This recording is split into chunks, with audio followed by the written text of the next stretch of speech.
Your Canon camera isn't making the usual beep sounds for focus or timer. This usually happens because the beep setting is turned off or muted in the camera menu.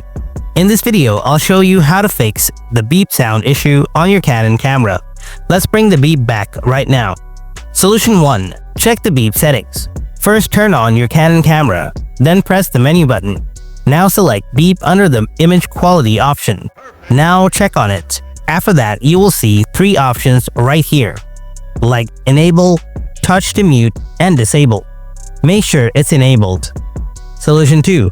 Check your autofocus mode. Look at the top of your camera body. Here you can see a wheeler.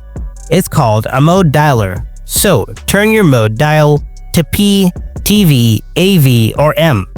The beep often doesn't work in fully automatic modes if the camera decides it's not necessary. Solution 3. Check lens AF/MF switch. Look at the side of your lens.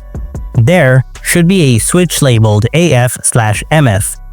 Make sure this is set to AF. If it's set to MF, the camera won't attempt to autofocus, and therefore it won't beep. And that's all. Hope your issue is solved. If you found this video helpful, then don't forget to hit that like button, and if you have any kind of questions, then ask me in the comment section.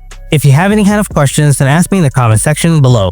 Thanks for watching. I'll see you in the next video. Until then, stay tuned and take care.